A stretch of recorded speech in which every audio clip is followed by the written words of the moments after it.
The edge of everything you can see is not the edge of everything that exists. That distinction matters more than almost anything else in cosmology. The observable universe, the sphere of space from which light has had time to reach us since the Big Bang, extends about 46 billion light-years in every direction. Not because space ends there, because time ends there. The universe is roughly 13.8 billion years old, and light travels at a fixed speed. Light from sources beyond 46 billion light-years hasn't arrived yet. Not because of distance alone, because of time, because of expansion, because of the fundamental structure of how information moves through space-time. Beyond that boundary, more. How much more? What kind of more? And whether more even means what we think it means, those questions sit at the edge of physics, mathematics, and philosophy simultaneously. And they don't have clean answers. Start with what the observable universe actually is, because the number 46 billion light-years surprises most people who think about it carefully. If the universe is 13.8 billion years old, shouldn't the observable universe be 13.8 billion light-years in radius? That's the naive calculation. Light has been traveling for 13.8 billion years, so it should have covered 13.8 billion light-years. The actual answer is larger, about 3 times larger, because the universe has been expanding the entire time the light was traveling. The space between us and a distant galaxy stretched as the light crossed it. The source that emitted the light we're just now receiving has moved much farther away in the time the light took to reach us. The co-moving distance to the edge of the observable universe, the distance accounting for all that expansion, works out to about 46 billion light-years. The galaxy that emitted the oldest light we can see is now, by the time that light reaches us, about 46 billion light-years away. It was much closer when it emitted the light. Space carried it away. That expansion itself is one of the most important clues about what lies beyond the observable universe. The simplest possibility, more of the same. If the universe extends beyond the observable boundary, and every piece of evidence suggests it does, because there's no known physical mechanism that would cause space to simply stop at exactly the distance our light can reach, then beyond the edge there are more galaxies, more stars, more planets, more hydrogen clouds, more dark matter filaments, more cosmic voids.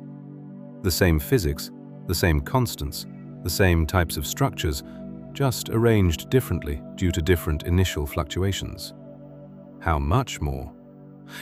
Current measurements of the universe's spatial curvature, the degree to which the geometry of space deviates from perfectly flat Euclidean geometry, suggest the universe is extraordinarily close to flat. The Planck satellite's measurements of the cosmic microwave background, released in 2013 and updated in 2018, constrain the curvature parameter to within about 0.5% of zero. A perfectly flat universe is spatially infinite. Even a universe with very slight positive curvature, barely detectable at our scale, could be vastly larger than the observable portion.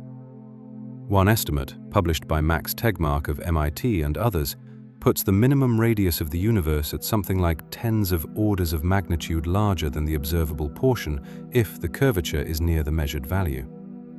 That number is so large it has no intuitive anchor. The observable universe, with its 2 trillion galaxies and its estimated 200 sextillion stars, would be a completely negligible fraction of the whole. The repetition problem, and why it's more disturbing than it sounds. In a genuinely infinite universe, something strange follows from basic probability. There are only finitely many ways to arrange matter and energy in any finite volume of space. In quantum mechanics, the number of possible quantum states in a finite volume with finite energy is finite, bounded by the Bekenstein-Hawking bound, related to the area of the region's boundary. If space genuinely extends infinitely and matter is roughly uniformly distributed at large scales, which observations support, then every possible arrangement of matter in any finite volume must be repeated infinitely many times, including this exact arrangement, including you reading this with these exact memories in this exact moment.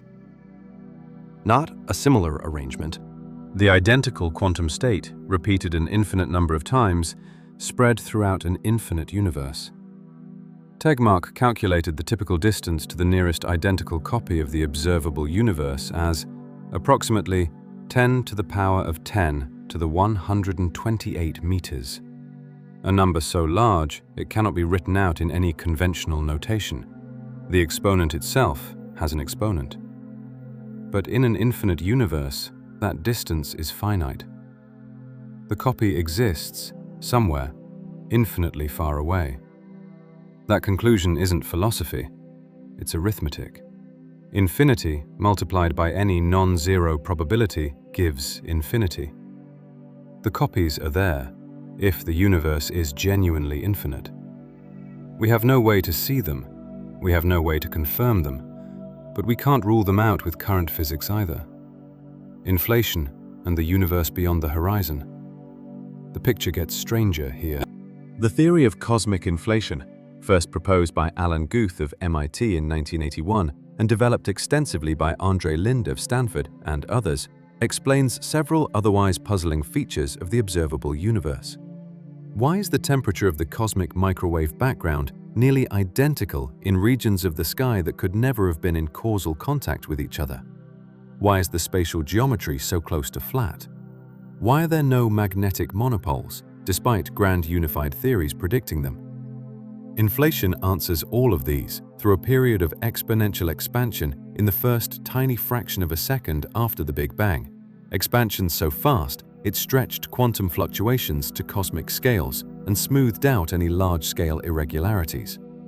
The observable universe represents a tiny patch of what existed before inflation, now stretched to a sphere 46 billion light-years across. But inflation creates a deeper puzzle about what lies beyond. In most models of inflation, particularly the class called eternal inflation, developed by Alexander Vilenkin of Tufts University and Andre Linde independently in the 1980s, inflation doesn't end everywhere at once. Quantum fluctuations in the inflaton field cause it to end locally in some regions, creating pocket universes where inflation has stopped and matter can form. In other regions, inflation continues. Since inflation expands space exponentially, the still inflating regions grow faster than the pocket universes can fill them. The result? An infinite sea of inflating space, peppered with an infinite number of pocket universes, each a universe unto itself, potentially with different physical constants, different particle content, different laws of physics. Our observable universe would be one such pocket. Beyond its boundary, and beyond even the full extent of our non-observable but spatially connected universe, the exponentially expanding inflationary ocean.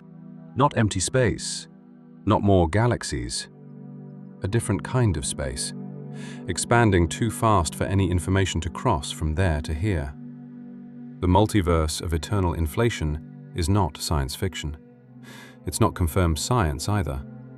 Physicists and philosophers argue vigorously about whether the inflationary multiverse constitutes a scientific theory at all. Karl Popper's criterion for science, falsifiability, the ability to make predictions that could, in principle, be proven wrong, is not obviously satisfied. If other pocket universes exist beyond any possible observational horizon, no experiment can confirm or deny them. Defenders of the multiverse, including Leonard Susskind of Stanford in his book The Cosmic Landscape from 2006, argue that the inflationary multiverse is the natural consequence of taking established physics seriously and following it to its logical conclusions. Critics, including Paul Steinhardt of Princeton, himself a co-developer of early inflationary models who later became one of inflation's most prominent skeptics, argue that eternal inflation produces no specific, testable predictions and therefore doesn't qualify as scientific explanation. That disagreement hasn't been resolved. What's clear? If eternal inflation happened, The universe beyond our observable boundary is almost certainly not just more of the same. It is vast, structured, and mostly inaccessible. The cosmological event horizon, different from the observable boundary and more final. The edge of the observable universe is not the only relevant horizon. There's another, closer boundary called the cosmological event horizon, currently at about 16 billion light-years. Beyond that horizon, galaxies are receding from us faster than light can travel from them to us. Not because the galaxies themselves exceed the speed of light, but because the space between us and them expands faster than light crosses it. Nothing from beyond 16 billion light-years will ever reach us. Not now. Not in a billion years. Not ever.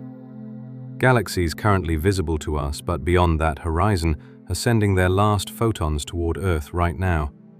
Photons we'll detect eventually, but after which no further signal from those sources can reach us. They're already gone in a meaningful physical sense, even if their light hasn't all arrived yet. As the universe continues expanding, and the expansion is accelerating, driven by dark energy, the event horizon will contract slightly as the expansion rate increases, cutting off more and more of what we can, in principle, access. The observable universe will slowly empty as galaxies one by one cross the horizon and become permanently unreachable. This means the question, what lies beyond, has two different answers depending on which horizon you mean. Beyond the observable horizon, but inside the event horizon, more universe, causally connected to us at some past moment, whose light eventually reaches us. Beyond the event horizon, a region already causally severed from our future, from which no signal will ever arrive. The landscape and the anthropic argument. Physics meets philosophy in the most uncomfortable possible way. String theory, the leading candidate for a theory of quantum gravity, predicts a vast number of possible low-energy solutions, each corresponding to a different set of physical constants. Different values for the cosmological constant, different particle masses, different coupling strengths.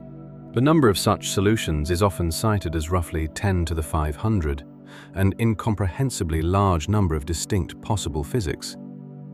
Susskind called this collection of solutions the landscape. The obvious question, why do we live in this particular solution, with these particular constants that happen to allow stars, chemistry, and biology? The anthropic answer, in an eternal inflationary multiverse, every solution in the landscape is realized in some pocket universe. Most pocket universes have constants incompatible with complexity. The cosmological constant is too large, and space expands before galaxies can form, or gravity is too strong and everything collapses immediately, or the electron mass is wrong and atoms don't form. We find ourselves in a pocket with compatible constants because we couldn't exist in the others. The selection effect, the requirement that we exist in order to ask the question, filters our observations. That argument bothers many physicists deeply, not because it's obviously wrong, but because it explains everything by explaining nothing specific. An argument that predicts you'll find yourself in a universe compatible with your existence makes no additional testable predictions. It's true by construction. And a theory that explains everything without ruling anything out isn't doing the normal work of physics. Steven Weinberg of the University of Texas, who received the Nobel Prize in Physics in 1979 for his work on electroweak unification, used an anthropic argument in 1987 to predict that the cosmological constant, then thought to be zero, should be small but non-zero. 11 years later, the accelerating expansion of the universe was discovered, confirming a small non-zero cosmological constant. That remains the most compelling concrete success of anthropic reasoning. It also remains, to its critics, a troubling precedent for substituting selection effects for genuine physical explanation. The universe before the Big Bang, the question behind the question. Beyond the spatial boundary of the observable universe is one direction to ask about. Beyond the temporal boundary, before the Big Bang, or before what the Big Bang describes, is another. Standard cosmology describes the evolution of the universe from fractions of a second after the Big Bang onward. The Planck epoch, the first 10 to the minus 43 seconds, sits beyond the reach of any known physics. The singularity that classical general relativity predicts at time zero is almost certainly not a physical reality. It's a breakdown of the equations, a signal that the theory has been pushed beyond its domain of validity. Several proposals exist for what might have preceded or replaced the singularity. Loop quantum cosmology, developed by Abe Ashtekar of Penn State and colleagues, replaces the singularity with a quantum bounce, a previous contracting universe that reached a minimum volume and then expanded. The Big Bang, in that picture, is the bounced surface of a previous big crunch. Time extends backward, through the bounce, into a prior cosmic epoch. The cyclic model of Paul Steinhardt and Neil Turok, developed in the early 2000s, proposes a universe that oscillates through cycles of expansion, contraction, and rebirth, with the Big Bang as the transition from one cycle to the next. Each cycle generates the conditions that lead to the next. There is no first moment, no origin, only a sequence of cycles stretching back indefinitely. Stephen Hawking and James Hartle proposed the no-boundary wave function in 1983, a quantum cosmological model in which the question, what was before the Big Bang, is meaningless. In the same way, what is north of the North Pole is meaningless. Time near the Big Bang becomes geometrically like a spatial direction, and the concept of before loses its usual meaning. All of these models share a property. They're mathematically developed, internally consistent, and in most cases compatible with current observations. None of them is definitively confirmed. The universe before the Planck time remains genuinely unknown. The many worlds interpretation and the quantum multiverse, a different kind of beyond. The inflationary multiverse concerns regions of space beyond our observable horizon. There's a separate and philosophically distinct concept of a multiverse arising from quantum mechanics itself. In the many worlds interpretation of quantum mechanics, developed by Hugh Everett in his Princeton dissertation of 1957, every quantum measurement doesn't select one outcome. Every possible outcome actually occurs, each in a separate branch of a continuously splitting wave function. The universe, or more precisely, the universal wave function, continuously differentiates into branches, each representing a different history. The other branches in this picture aren't located somewhere beyond a spatial boundary. They're not in another region of space. They're orthogonal to the current state of the universe, superposed but non-interacting, made inaccessible not by distance but by decoherence. The interaction with the environment that makes quantum superpositions collapse into definite outcomes also makes the branches mutually unintelligible. They can't interfere with each other because they've developed too many degrees of freedom in common. David Deutsch of Oxford, one of the most prominent advocates of the many worlds interpretation, argues in his book, The Fabric of Reality, from 1997, that the other branches are as real as the branch we're in, and that denying their reality requires a more complex and less elegant interpretation of quantum mechanics. Critics argue that the branching multiverse is metaphysically extravagant. It multiplies entities without necessity, and that the interpretation doesn't actually solve the measurement problem so much as relocate it. What's beyond our universe in this picture? Infinitely many versions of everything that could have happened differently, from different quantum measurement outcomes in the early universe to different choices in biology, chemistry, and particle physics. Not accessible, not distant, just different branches of the same wave function, already propagating beyond the possibility of mutual contact. The simulation hypothesis and the question of substrate. If a sufficiently advanced civilization could create detailed simulations of universes, complete with physics, matter, and observers, then the question of what lies beyond the observable universe might have a different kind of answer. The boundary of the observable universe could correspond to the boundary of the computed region of the simulation, or to a horizon set by computational constraints, or to something else entirely. Mick Bostrom of Oxford argued in 2003 that at least one of three propositions must be true. Almost all civilizations go extinct before reaching the capability to run detailed simulations. Or, almost all civilizations capable of such simulations choose not to run them. Or, we are almost certainly living in a simulation. The simulation hypothesis has attracted attention from physicists, partly because certain features of physics are suggestive. The discrete nature of space-time at the Planck scale, the existence of maximum information density bounded by the Bekenstein-Hawking bound, the apparent fine-tuning of constants.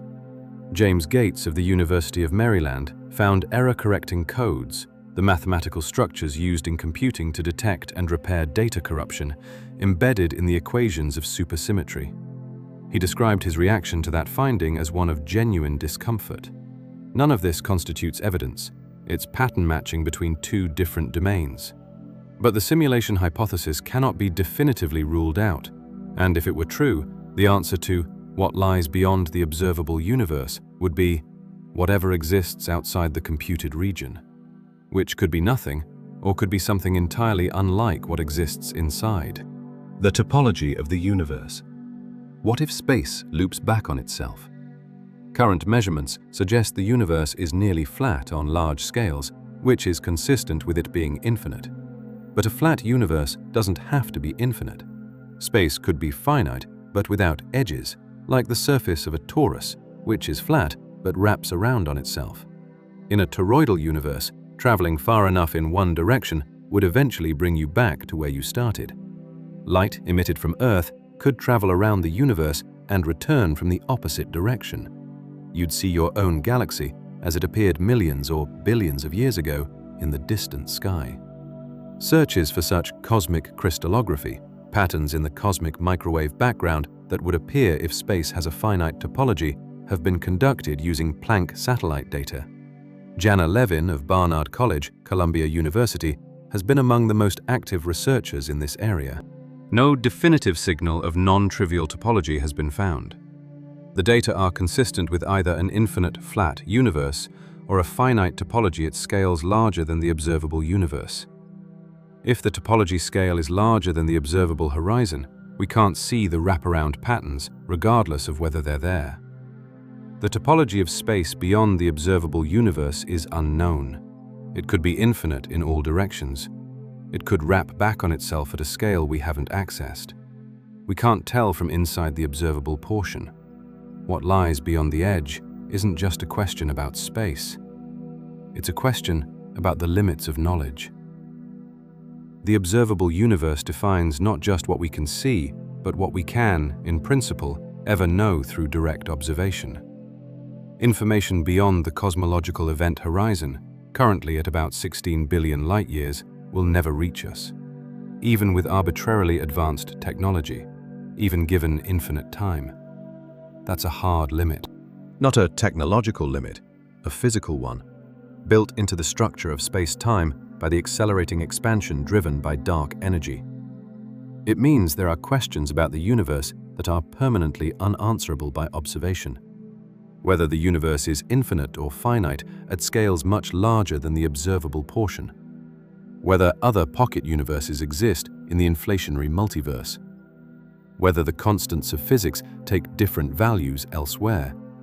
Whether there are structures, civilizations, histories, entire physical histories, unfolding beyond any reach, forever. Those questions might be answerable in principle through theory, through a sufficiently complete and tested theory of the universe that makes predictions we could then verify indirectly. Or they might remain permanently beyond reach. The boundary between unknown and unknowable is itself not precisely defined. Beyond the observable universe, more. Of what kind, and how much, and governed by what laws? That's the question that defines the frontier of physics now. And the frontier hasn't moved much in the direction of resolution. The cosmic microwave background ends the story of light, but but not the story of everything else. The oldest light we can see comes from 380,000 years after the Big Bang, when the universe cooled enough for electrons to combine with protons into neutral hydrogen and the previously opaque plasma became transparent. Before that moment, the universe was a thick, hot fog. Photons scattered continuously off free electrons, unable to travel in straight lines, unable to carry information about what was happening elsewhere. The cosmic microwave background is the afterglow of the moment the fog lifted. Everything before that moment, from the Big Bang to 380,000 years, left no light record accessible to us. The photons from that era have been scattered beyond recovery. But there are other messengers. Neutrinos decoupled from matter even earlier, about 1 second after the Big Bang, when the universe was dense enough for neutrino interactions to keep them in thermal equilibrium, but not much denser. After decoupling, those primordial neutrinos streamed freely through the universe, and they're still here. The cosmic neutrino background permeates all of space, a bath of roughly 360 neutrinos per cubic centimeter everywhere in the universe, carrying information from 1 second after the Big Bang. We've never directly detected the cosmic neutrino background. The neutrinos have been cooled by cosmic expansion to an average energy of about 1/10,000th of an electron volt, far below what any current detector can measure with individual events. But their existence has been confirmed indirectly through the effect of their energy density on the expansion of the early universe, visible in the acoustic oscillations of the CMB. They're there, we just can't read them yet. Beyond even the neutrino background, gravitational waves from the Planck era. If inflation generated gravitational waves, and most inflationary models predict it did, those waves would form a primordial gravitational wave background, stretched to extremely long wavelengths by cosmic expansion. Detecting them through the B-mode polarization of the CMB has been a major goal of observational cosmology. The BICEP-2 experiment announced a possible detection in 2014, generating enormous excitement before subsequent analysis showed the signal was dominated by dust in our own galaxy. Future experiments, the Simons Observatory, CMB-S4, and the space-based LightBird mission are designed with the sensitivity to either detect or definitively constrain the primordial gravitational wave background. If detected, those gravitational waves would be a window into the Planck epoch, the first 10 to the minus 43 seconds. Not light from before the CMB photosphere, a completely different kind of signal, generated by a completely different physics, carrying information from a time when the universe was so small and so energetic that quantum gravity effects dominated. The story of what came before, of what might exist beyond not just space but time, could be written in gravitational waves. The problem of fine-tuning and what it might mean for the universe beyond, the constants of nature, the strength of gravity, the charge of the electron, the mass of the up quark, the value of the cosmological constant, take specific numerical values that appear, in a statistical sense, extraordinarily well suited to the existence of complex structure. Change the cosmological constant by a factor of a few, and the universe either collapses immediately or expands too fast for galaxies to form. Change the strong nuclear force by a few percent, and carbon atoms either don't form in stellar nucleosynthesis or fall apart before chemistry can happen. Change the ratio of the electron mass to the proton mass, and the hydrogen atom ceases to be stable. The probability that these constants would take values in the narrow range compatible with complex life, chosen randomly from the space of theoretically possible values, strikes many physicists as vanishingly small. That low probability demands explanation. 3 broad categories of explanation exist. The first, the constants aren't arbitrary.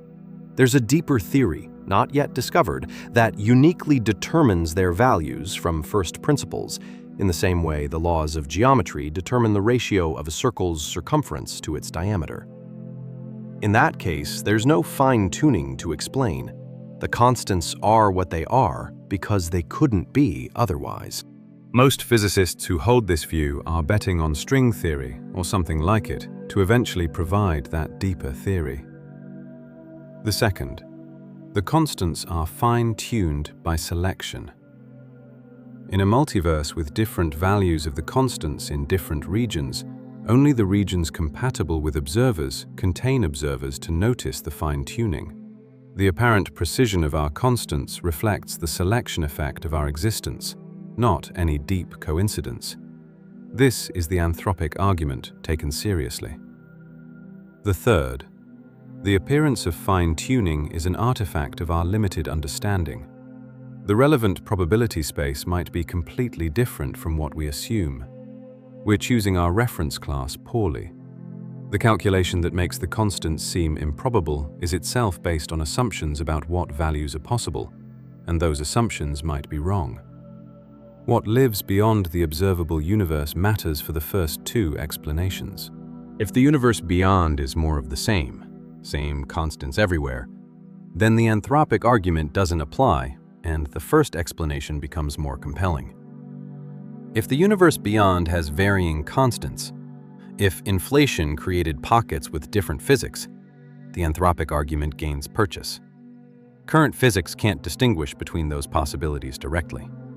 Dark energy and what it implies about the large-scale structure of the beyond. The accelerating expansion of the universe, driven by dark energy, which comprises roughly 68% of the total energy content of the universe, has profound implications for what the distant past looked like and what the distant future will look like, both for our observable universe and for whatever lies beyond. Dark energy behaves like a constant energy density that doesn't dilute as space expands. As the universe grows, the total amount of dark energy in any given volume stays roughly the same, while the matter density drops. This causes the expansion to accelerate over time rather than decelerate under gravity. The discovery of this acceleration in 1998 by the teams of Saul Perlmutter at Lawrence Berkeley National Laboratory and Brian Schmidt and Adam Rees at the Australian National University and Harvard earned the three leaders the Nobel Prize in Physics in 2011.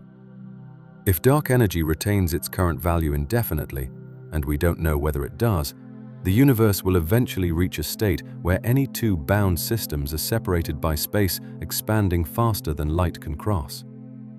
Galaxies within gravitationally bound clusters will remain together, but clusters of galaxies will separate from each other, and eventually nothing outside the local group of galaxies, about 50 or so galaxies gravitationally bound to the Milky Way, will remain visible.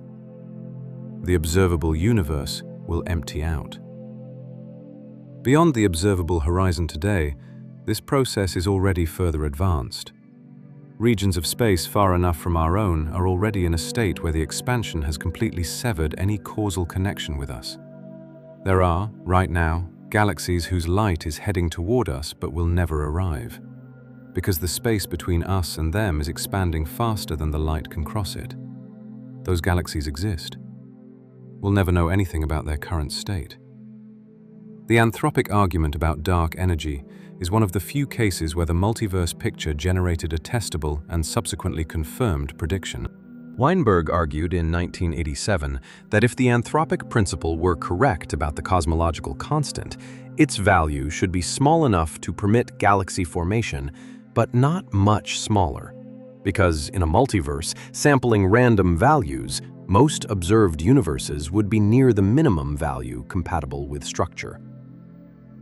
The observed value, measured 11 years later, falls precisely in that range.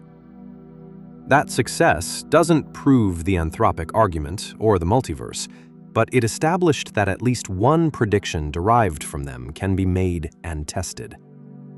Structure formation beyond the horizon, what the universe looks like on scales we can't reach. Within the observable universe, matter arranges itself into the cosmic web, sheets and filaments of galaxies separated by enormous voids, organized on scales of hundreds of millions of light years. That structure didn't exist in the early universe. It grew under gravity from the tiny temperature fluctuations visible in the cosmic microwave background. Different regions started with slightly different densities. Dense regions attracted more matter, denser still. Over billions of years, gravity amplified initial fluctuations into the elaborate scaffold of structure visible today. The initial fluctuations themselves came from quantum noise during inflation, microscopic quantum fluctuations in the inflaton field, blown up to cosmic scales by the rapid expansion. The statistical properties of those fluctuations, their amplitude, their spectrum across different scales, are measurable in the CMB and provide one of the most precise tests of inflationary models. If inflation happened, the same process of structure formation would be occurring beyond the observable universe, driven by the same quantum fluctuations from the same inflationary epoch. The resulting cosmic web beyond our horizon would look statistically similar to the web we can see. Same types of structures, different specific arrangement. There would be galaxy clusters and voids and filaments, different galaxies in different positions, but the same broad patterns at the same scales. If eternal inflation created multiple pocket universes beyond our horizon, however, the story changes. Other pockets would have different initial conditions, different constants, different rates of structure formation. Some might have no structure at all, constants incompatible with matter clumping. Others might have structure on completely different scales. The statistical similarity that we'd expect in a simply extended universe breaks down entirely in the multiverse picture. Distinguishing between more of the same and qualitatively different beyond the horizon may be impossible by direct observation. But it might be possible indirectly, through the detailed statistical properties of the CMB, through gravitational wave backgrounds, through patterns in large-scale structure that encode information about the initial conditions of the inflationary epoch. The Boltzmann brain problem and what it says about the universe's extent. Ludwig Boltzmann, developing statistical mechanics in the late 19th century, noticed something disturbing about the implications of his own theory in a universe of infinite size and infinite time. Entropy fluctuations can produce ordered states, any ordered state, with some probability, however small. In an infinite universe with infinite time, any fluctuation that's possible in principle will happen eventually, including, most disturbingly, a complete human brain, with all its memories, perceptions, and apparent experiences, assembled by chance from random thermal fluctuations in the ambient radiation of a nearly empty universe.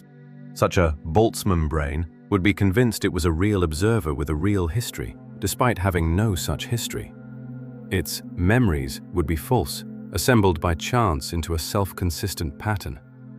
It would experience one moment of consciousness and then disintegrate. In an eternal universe in thermal equilibrium, the state the universe approaches after the last black holes have evaporated in roughly 10 to the 100th power years, Boltzmann brains would form with incomparably greater frequency than ordinary observers like us, who require stars, planets, billions of years of evolution, and an enormous amount of pre-existing low-entropy structure. In any cosmological model where the universe exists long enough, Boltzmann brains outnumber ordinary observers by an infinite factor. That conclusion is a problem because it seems to imply that we're almost certainly Boltzmann brains rather than ordinary observers. And if we're Boltzmann brains, we can't trust our perceptions or memories, including the perceptions that led us to develop the physics that predicts Boltzmann brains. The argument becomes self-defeating. Physicists use the Boltzmann brain problem as a criterion for rejecting cosmological models. A model that predicts Boltzmann brains should dominate is likely wrong. Vilenkin and others have argued that eternal inflation models need to be formulated carefully to avoid the Boltzmann brain problem, typically by ensuring that the rate of vacuum decay, the process that ends inflation and creates pocket universes, is fast enough to prevent the long equilibrium epochs where Boltzmann brains would dominate. What lies beyond our observable universe includes, in almost any model that allows indefinitely long timescales, Boltzmann brain factories. Whether that's physically real or a sign that the model is wrong is a live question. Information and the holographic principle, what the edge might actually mean. One of the most striking results in theoretical physics of the last 30 years is the holographic principle. The idea, developed by Gerard 't Hooft and Leonard Susskind in the 1990s and given mathematical precision by Juan Maldacena's anti-de Sitter/conformal field theory correspondence in 1997, that all the information content of a three-dimensional region of space can be encoded on its two-dimensional boundary. The holographic principle originated in black hole physics. When matter falls into a black hole, the information it carries doesn't disappear. It's encoded in the surface of the black hole's event horizon, in quantum degrees of freedom with an information density of 1 bit per Planck area, about 10 to the minus 66 square centimeters. The black hole's entropy is proportional to the area of its horizon, not its volume. Information scales with surface, not bulk. Applied to cosmology, the holographic principle suggests that all the information in our observable universe might be encoded on its boundary, the cosmological horizon. The universe we experience in 3 dimensions would be, in some precise mathematical sense, a holographic projection from a 2-dimensional surface. Not a metaphor, a mathematical equivalence, at least in certain idealized spacetimes. What that implies for what lies beyond is difficult to interpret. If the observable universe is a holographic projection from its boundary, then beyond the boundary might not mean what we think. The boundary isn't a wall, it's a surface encoding information. What's on the other side of a holographic surface isn't more space. It's the bulk theory that the holographic surface describes, and the relationship between the two is mathematical rather than spatial. The holographic principle doesn't rule out more space beyond the observable horizon in the ordinary sense, but it does suggest that our intuitions about space, volume, and beyond may be fundamentally misleading. The universe might not be a 3-dimensional expanse with a boundary at 46 billion light-years. It might be a much stranger kind of structure, in which the concept of beyond requires a completely different vocabulary to describe accurately. The question of laws. Do the laws of physics apply everywhere? Within the observable universe, the laws of physics appear to be the same everywhere we can check. The spectral lines of distant galaxies confirm that quantum mechanics and electromagnetism work the same way 10 billion light-years away as they do in our laboratories. The gravitational dynamics of distant galaxy clusters match the same equations that govern our solar system. The statistical properties of the cosmic microwave background confirm that the early universe operated under the same thermodynamics and quantum field theory we test in particle accelerators. That uniformity extends as far as observation reaches, but it might not extend to all of space. In inflationary models, different pocket universes can have different values of physical constants: the mass of the electron, the strength of the weak force, the cosmological constant. But within each pocket, the constants are uniform, because inflation stretched any initial variation to scales vastly larger than the pocket itself. The fundamental equations might be the same underlying mathematical structure, with different parameter values in different regions. More radically, some theoretical frameworks suggest that the laws themselves, not just their parameters, could vary across different regions of a multiverse. If the universe underwent a phase transition in the early moments after the Big Bang, analogous to a liquid freezing, different regions might have frozen into different crystalline structures, corresponding to different effective laws of physics. In some other region, there might be fewer spatial dimensions, or more types of forces, or no equivalent of the electroweak symmetry that we know. We can't observe this. We can only infer it from the theoretical frameworks that seem to best describe what we can observe. The uniformity of law within our observable universe is an extremely well-established empirical fact. Whether that uniformity extends to what lies beyond is a theoretical question, not an observational one. Scale, and what it does to intuition, the cognitive problem at the heart of cosmology. The observable universe contains roughly 2 trillion galaxies, each containing, on average, something like 100 billion stars. The number of stars in the observable universe is approximately 2 times 10 to the 23rd power, comparable to the number of atoms in about half a gram of matter. 200 sextillion stars, each a nuclear furnace burning for billions of years, each potentially surrounded by planetary systems. All of that, the observable universe in its entire richness, represents, if the universe is infinite and roughly uniform, a volume of measure exactly zero of the total. An infinitely thin slice of nothing compared to the whole. That comparison loses meaning at a certain point because infinity doesn't work like very large finite numbers. The ratio of a finite observable universe to an infinite total universe isn't small. It's literally zero. The observable universe isn't a tiny fraction of the whole. It's nothing, in the mathematical sense that any finite quantity divided by infinity is zero. Living inside that zero-measure region and trying to reason about the whole requires a kind of cognitive stretching that human brains aren't built for. We evolved to navigate a world of roughly human scales: meters, kilometers, years, decades. The scales of cosmology are far outside any evolved intuition. A billion light-years isn't just very far. It's genuinely beyond what any mental model can hold accurately. Carlo Rovelli, the physicist and author, wrote in 7 Brief Lessons on Physics from 2014 about the sense of vertigo that comes from genuinely sitting with the implications of modern cosmology. Not the comfortable version, where the universe is large but comprehensible, but the real version, where our entire observable universe might be embedded in something so much larger that no analogy conveys the difference. The observable universe has a special place, and why it might not be. The Copernican principle, the idea that we don't occupy a special position in the universe, has been validated at every scale we've checked.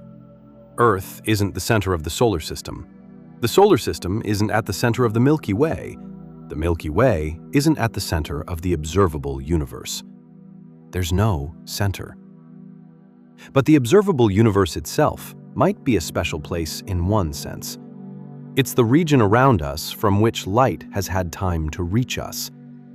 Every observer, wherever they are in the universe, sees a different observable sphere centered on themselves.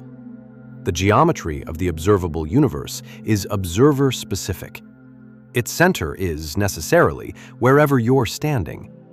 Beyond our observable horizon, there are other observers with their own observable universes, spheres centered on them, extending 46 billion light-years in every direction from their own position. Some of those spheres overlap with ours. There's space visible to both of us. Some don't. There are regions accessible to another observer that no signal from us has reached. In an infinite universe, the vast majority of the universe lies outside the observable sphere of any particular observer. Richard Feynman described the universe as not at all what you would expect. He was right, but probably undersold it. The universe is not merely unexpected, it's structured in ways that actively resist the mental models we bring to it. The concept of beyond that works perfectly well for everyday spatial reasoning, beyond the hill, beyond the horizon, beyond the city, maps onto cosmological scales only approximately and stops mapping at the cosmological horizon. Beyond the observable universe, more space, more matter, more structure, more history, and possibly, depending on which physical models are right, more kinds of physics, more varieties of constants, more types of reality than exist in our observable patch. Or none of that, and just an infinite extension of the same. We don't know which. The universe has a texture to it that most cosmology writing misses, not a visual texture, a mathematical one. The cosmic microwave background isn't a uniform glow. It has temperature fluctuations, tiny variations of about 1 part in 100,000 from place to place across the sky. Those fluctuations aren't random. They follow a specific statistical pattern, a power spectrum that inflation predicts with remarkable precision. The amplitude of fluctuations at different angular scales forms a curve that inflationary models describe before observations confirmed it. That curve contains information about conditions in the universe during and immediately after inflation, which, in turn, constrains what the universe was doing before the observable portion came into existence as a coherent region. Reading the CMB power spectrum is something like reading the fingerprints of whatever physics governed the inflationary epoch. And those fingerprints extend to scales we haven't fully resolved yet. Large angular scales, corresponding to the largest structures in the observable universe, where the data gets statistically limited by the fact that there are only so many patches of sky at the largest scales. At the very largest angular scales, the CMB quadrupole and octupole, the temperature fluctuations are unexpectedly low. Not catastrophically low, but lower than most inflationary models predict, with a probability of occurring by chance of roughly 1 in 100 to 1 in 1,000, depending on the analysis. The missing power on large scales has been noticed since the COBE satellite in the 1990s and confirmed by WMAP and Planck.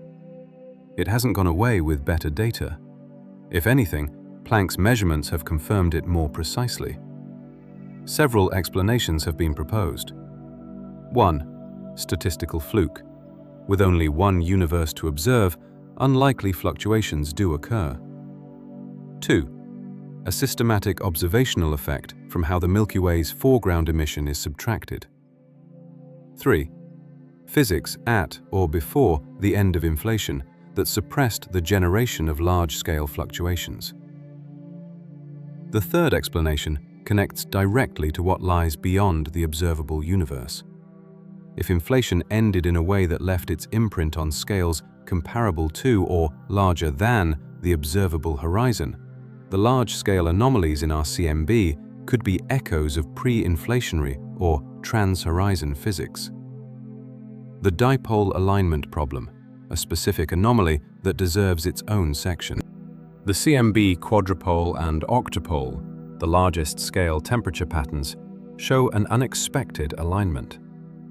The axes of these multipoles point in nearly the same direction on the sky, toward a preferred axis sometimes called the axis of evil by Kate Land and João Magejo of Imperial College London, who named it in 2005 with deliberate provocation. In a statistically isotropic universe, one where no direction is preferred, the orientations of different multipoles should be random, uncorrelated with each other.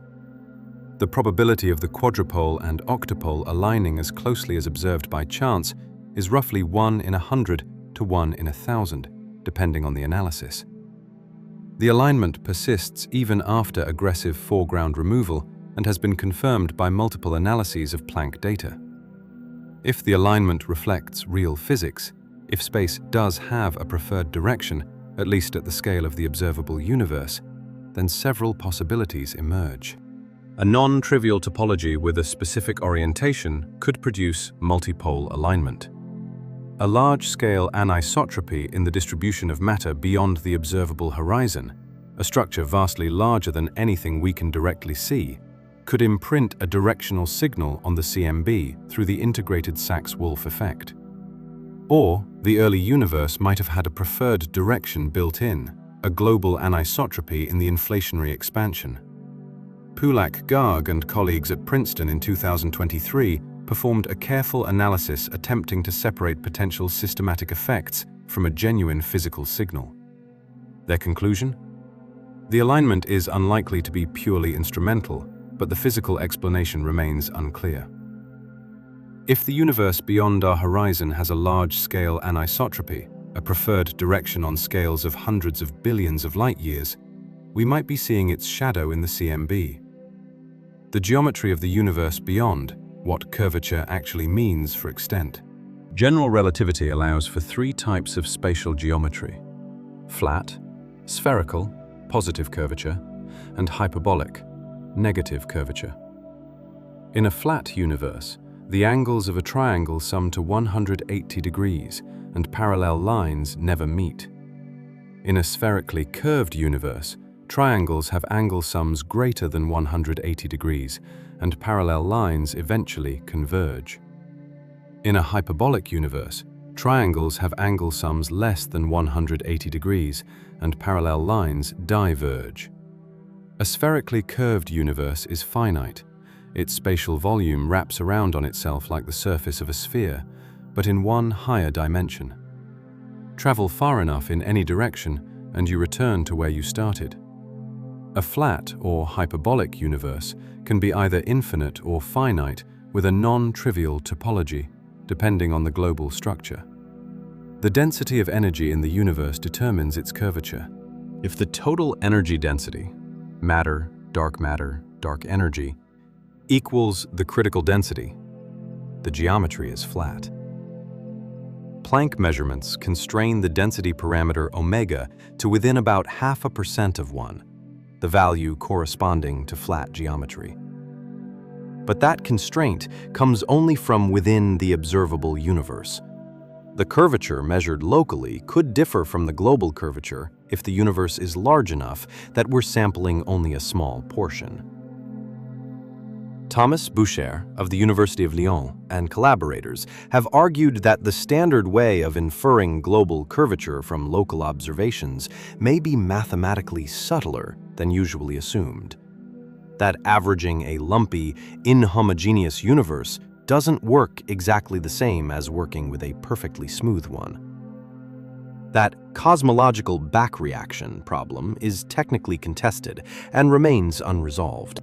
But it raises a legitimate question about how confidently we can extrapolate from the curvature we measure within the observable universe to the geometry of what lies beyond.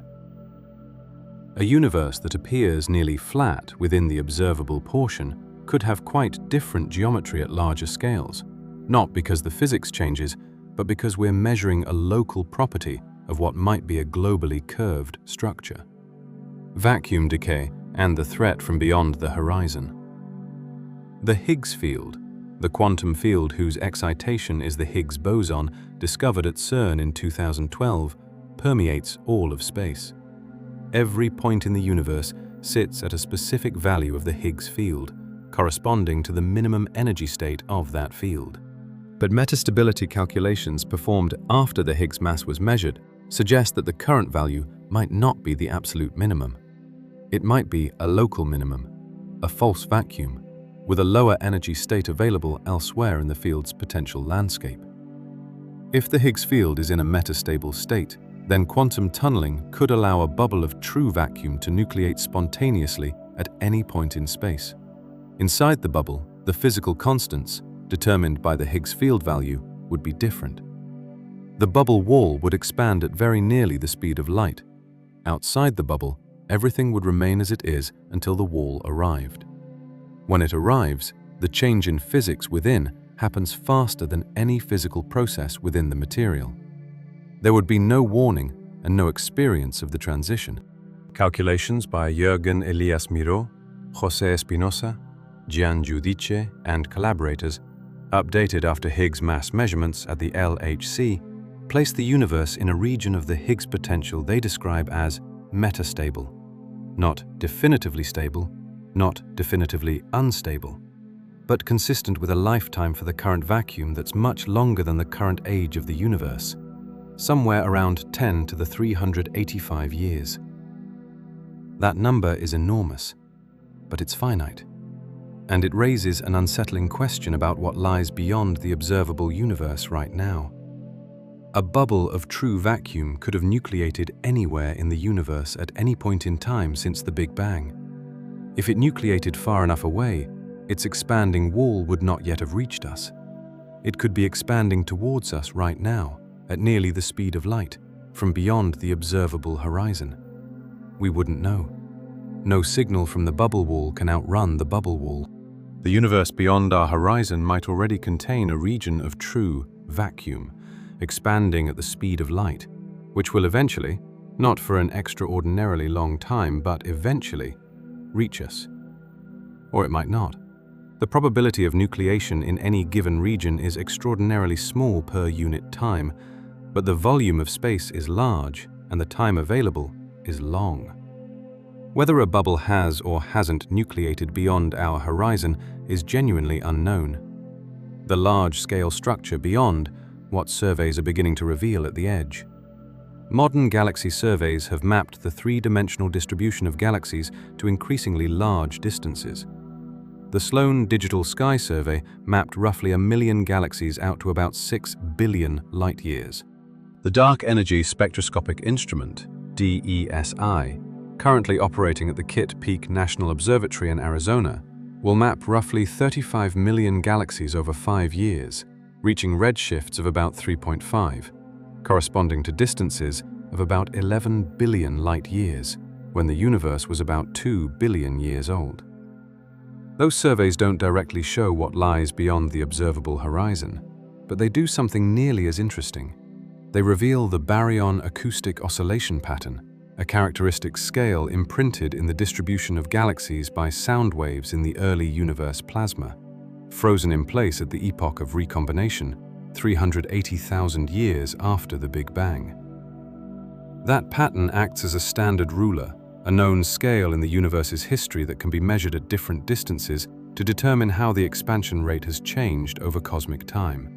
The DESI survey's first data release in 2024 showed something slightly unexpected in the baryon acoustic oscillation measurements. The inferred expansion history was subtly inconsistent between different redshift bins, suggesting either a statistical fluctuation or a more complex behavior of dark energy than the simple cosmological constant model assumes. The discrepancy sits at about 2 to 3 sigma, not a discovery by particle physics standards, but not noise either. If dark energy evolves over time rather than remaining constant, the implications for what lies beyond the observable universe are significant. A dynamical dark energy could have different values in different regions if it's driven by a field with spatial variations. It could be decaying toward a different value, changing the future expansion history. It could hint at physics beyond the standard cosmological model that operates at the largest scales, scales that include and extend beyond the observable horizon. Consciousness and the observer. Where does the universe require a witness? The question of what lies beyond the observable universe bumps against a philosophical problem that most physics writing carefully avoids: the role of the observer in quantum mechanics. In the Copenhagen interpretation, still the most widely taught version of quantum mechanics, though contested, the wave function of a quantum system doesn't represent a physical reality, but a collection of probabilities that collapse into definite outcomes upon measurement. The concept of measurement in Copenhagen requires an observer, not necessarily a conscious human observer. Any interaction that records information about the quantum state qualifies, but something outside the system under consideration. Applied to cosmology, Copenhagen-style reasoning runs into immediate trouble. The universe, by definition, has nothing outside it. There's no external observer. The wave function of the universe, a concept developed by Hawking and Hartle in their no-boundary proposal, can't be interpreted in the standard Copenhagen way because there's no external measuring apparatus. This is one reason many cosmologists prefer the many worlds interpretation for quantum cosmology. It doesn't require an external observer, just the universal wave function evolving unitarily. But many worlds comes with its own problems. The branches it generates are not independently existing universes in any sense that removes the philosophical puzzle. They're just components of a quantum state that has become very difficult to combine through interference. The question of what lies beyond the observable universe is, in part, a question about whether existence requires an observer. In a quantum cosmological framework, regions of space from which no information will ever reach any observer might have a different ontological status from regions that can be observed. Not different physics, but potentially different kinds of existence, if existence is in any way tied to observability. Most physicists would reject that conclusion as anthropocentric and unfounded. But the question doesn't go away just because physicists are uncomfortable with it. The arrow of time and the direction of the beyond. Everything discussed so far concerns what lies beyond the observable universe spatially. But beyond also has a temporal dimension that gets less attention and deserves more. The second law of thermodynamics, the increase of entropy, gives time its direction. Events flow from low entropy past to high entropy future. Scrambled eggs don't unscramble. Broken glasses don't reassemble. The past and future are physically distinguishable because of this asymmetry. But the fundamental laws of physics, quantum mechanics, general relativity, electromagnetism, the strong and weak nuclear forces, are time-symmetric in their basic structure. If you reverse the direction of time in the fundamental equations, they'd still work. The arrow of time appears to arise not from the laws themselves, but from the boundary conditions. The universe started in an extraordinarily low entropy state and has been increasing in entropy ever since. Why did it start in such a low entropy state? That's one of the deepest unresolved questions in physics.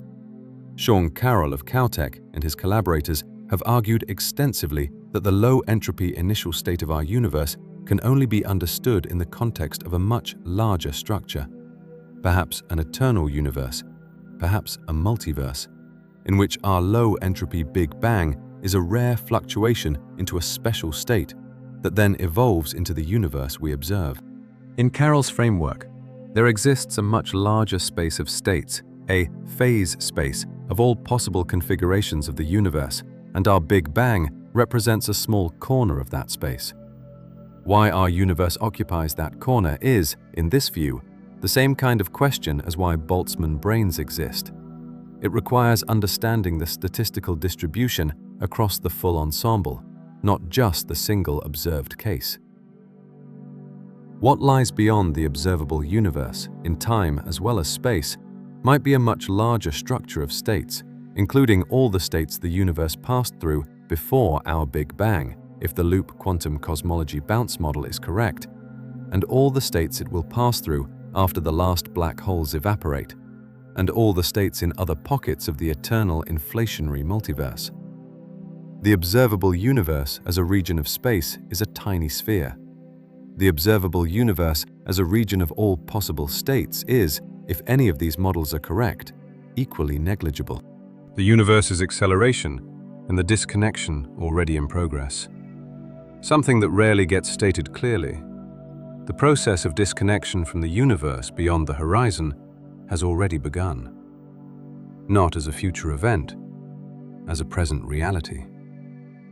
There are currently galaxies visible to us in our telescopes, distant enough that they sit within our observable sphere, meaning we can receive light from them, but beyond our cosmological event horizon, meaning that light emitted by those galaxies right now will never reach us.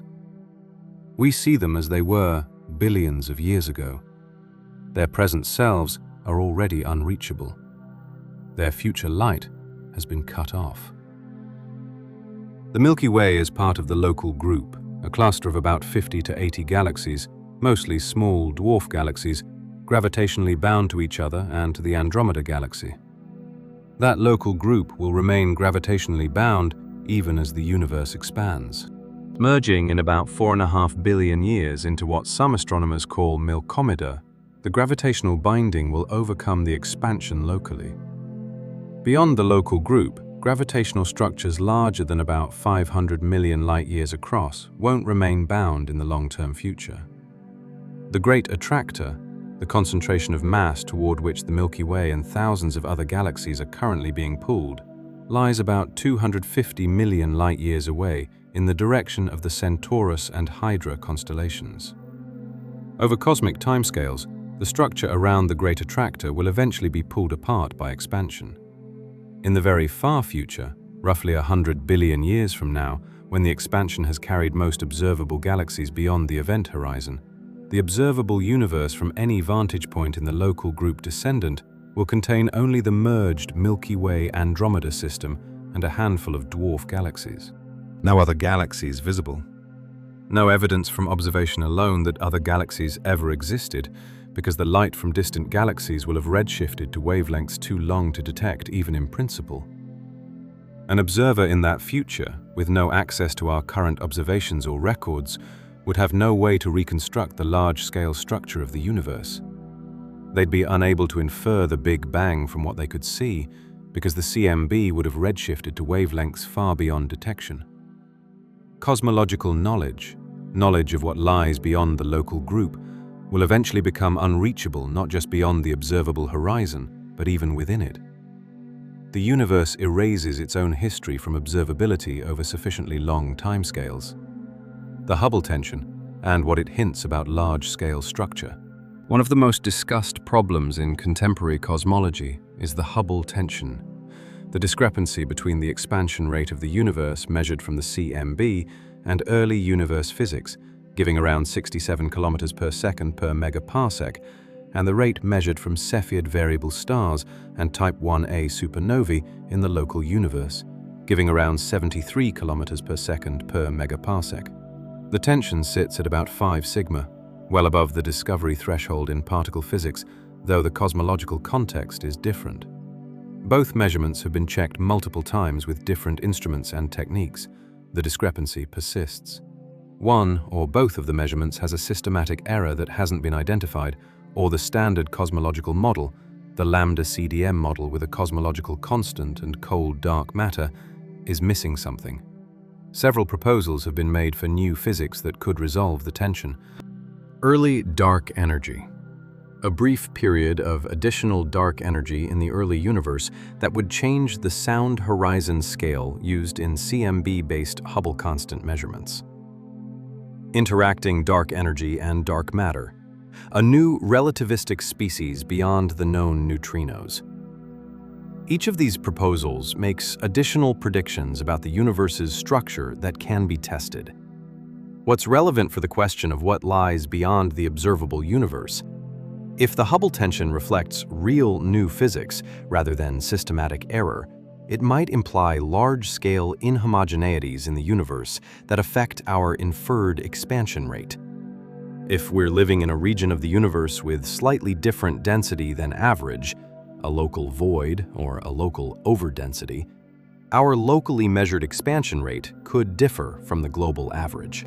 Existing measurements of large-scale structure suggest we might live in a local underdensity on scales of a few 100 million light-years, which would cause local measurements of the Hubble constant to be slightly higher than the cosmic average. The structure of the universe, beyond the observable portion, could be creating real, measurable effects on cosmological observables within it. The beyond and the here are not fully independent. The problem of other minds at cosmic scale. Within the observable universe, with its roughly 2 trillion galaxies and somewhere between 10 to the 23rd and 10 to the 25th stars, depending on the lower cutoff for what counts as a star, the question of whether other minds exist is empirically open. SETI has found no confirmed signal. The Fermi paradox remains unresolved. The observable universe might contain only one civilization capable of asking cosmological questions. If the universe extends infinitely beyond the observable horizon, and if the conditions for life are not vanishingly rare, then other civilizations exist somewhere in the universe, separated from us by distances so vast that no communication is possible in any practical or even theoretical sense. They would be asking the same questions we're asking, looking out at their own observable sphere, wondering what lies beyond it, building their own instruments to probe the CMB and measure the Hubble constant and search for anomalies. They would be doing this without knowing we exist, without any possibility of knowing. The structure of the universe, the finite speed of light, the expanding space, the causal horizons, guarantees isolation at cosmological scales, even in an infinitely populated universe. Whether other civilizations exist in the parts of the universe beyond our horizon doesn't change our physics or our observations. But it changes something about the philosophical context of the question. If the universe is infinite and roughly uniform in its distribution of complex life, the question, what lies beyond the observable universe, isn't just a human question. It's a question being asked simultaneously, in different forms, by an infinite number of minds, none of which can ever know that the others are asking it. That parallel is either meaningless or very strange. It's probably both. What we're actually doing when we ask the question. Science works within the observable and the inferable. Direct observation is the gold standard. Theoretical inference, conclusions that follow necessarily from well-confirmed theories, occupies a different but still legitimate epistemic space. Speculation, models not uniquely determined by observation, not yet falsifiable, sits at the edge of science proper.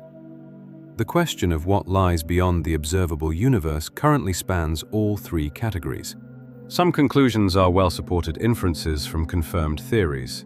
There's almost certainly more space beyond the horizon, with galaxies and stars and dark matter. The expansion carries on. The physics remains the same, at least locally. Those conclusions follow from established cosmology with reasonable confidence. Others are theoretical constructions not yet testable. The inflationary multiverse, the string theory landscape, the cyclic universe, the no-boundary wave function. These are serious proposals by serious scientists, developed with real mathematical rigor, constrained by the requirement of consistency with everything we observe. But they're not uniquely determined by observation, and current technology can't distinguish between them. Others are completely unknown and may be unknowable. The global topology of space, whether the constants vary beyond the horizon, whether the laws of physics change, whether the universe is finite or infinite. No currently conceivable observation or experiment addresses them. Asking what lies beyond the observable universe is an act of intellectual ambition that reaches past what science can confirm. That doesn't make it worthless. It makes it honest about the limits of knowledge, which is itself a kind of knowledge, and one the universe seems to require of anyone who examines it carefully enough. The universe doesn't care about its own boundary. Photons crossing the edge of the observable universe don't slow down, they don't change. The boundary at 46 billion light-years isn't a wall, a membrane, a transition zone, or any physical structure. It's a line we draw on a map based on our position in time. A photon emitted from a galaxy just beyond that edge continues traveling through perfectly ordinary space, following perfectly ordinary physics, without any knowledge that it has crossed a threshold meaningful to observers 13.8 billion years into the universe's history, in one particular location. The edge exists in our description of the universe, not in the universe itself. That distinction matters because it shapes how we should think about what the beyond contains. It doesn't contain exotic physics simply because it's beyond our horizon. It doesn't contain different matter or different forces because we can't see it. Whatever lies beyond the observable boundary represents the same kind of space we inhabit, carrying the same kind of physics, simply unreachable by any signal that could have originated after the Big Bang and traveled at or below the speed of light. Which means the question of what lies there isn't a question about some alien realm. It's a question about the universe, our universe, the only one we know, at distances we haven't sampled. The boundary is our epistemic limit, not an ontological one. Primordial black holes and what they tell us about the universe before our view begins. Primordial black holes. Black holes formed not from stellar collapse but from density fluctuations in the very early universe, represent one of the few potential messengers from conditions at or before the epoch of inflation. If the early universe had regions of sufficiently high density, those regions could have collapsed directly into black holes within the first fractions of a second, leaving a population of black holes with masses spanning an enormous range, from sub-Planckian to many thousands of solar masses, depending on when they formed. Stephen Hawking predicted in 1974 that black holes evaporate through quantum radiation, the process now called Hawking radiation. A black hole loses mass slowly by radiating thermal radiation with a temperature inversely proportional to its mass. Small black holes radiate hotter and faster. A black hole with a mass of roughly 10 to the 11th kilograms, about the mass of a large mountain, would have a Hawking temperature of about 100 billion Kelvin and would evaporate completely in roughly the current age of the universe, producing a burst of high-energy particles at the moment of final evaporation. No such evaporation burst has been definitively detected. Searches with gamma-ray telescopes have placed upper limits on the density of primordial black holes in the mass range around 10 to the 11th kilograms. But primordial black holes with masses above about 10 to the 15 kilograms haven't fully evaporated yet and could still make up a fraction of the dark matter. The LIGO and Virgo gravitational wave detector's first observation, GW150914, in September 2015, detected the merger of two black holes with masses of about 36 and 29 solar masses. The masses were higher than most stellar evolution models predicted for black holes formed from ordinary stellar collapse. One proposed explanation: the merging black holes were primordial, formed in the early universe from density fluctuations during or just after inflation. If primordial black holes exist and form part of the dark matter, they carry information about conditions in the universe before the CMB epoch, before the photosphere from which our oldest light comes. They're fossils of an earlier era, embedded in space everywhere, including beyond our observable horizon. The beyond contains whatever distribution of primordial black holes the early universe produced, with the same statistical properties as our region, stretched across space inaccessible to us. The neutrino background as a map of conditions 1 second after the Big Bang. The cosmic neutrino background, formed about 1 second after the Big Bang when neutrinos decoupled from the thermal plasma, fills all of space, including the regions beyond our observable boundary. Unlike photons, neutrinos interact so weakly that the plasma was already transparent to them at 1 second, long before it became transparent to photons at 380,000 years. Detecting the cosmic neutrino background directly would give a snapshot of the universe at 1 second, earlier than the CMB by a factor of 380,000 in time and a vastly greater factor in density and temperature. The neutrino background temperature today sits at about 1.95 Kelvin, lower than the CMB temperature of 2.725 Kelvin, because neutrinos decoupled slightly before electron-positron annihilation transferred energy to the photon bath, but not to the neutrinos. The Princeton-based experiment Ptolemaic Telescope for Massive Neutrino Yield, aims to detect relic neutrinos from the cosmic neutrino background by observing tritium beta decay. When a relic neutrino is captured by a tritium nucleus, the emitted electron carries slightly less energy than in a free decay, a tiny spectral distortion of about 0.1 electron volts, corresponding to the neutrino mass. Detecting that distortion requires energy resolution better than the neutrino mass scale, which sits below about 0.1 electron volt. No existing detector achieves that resolution.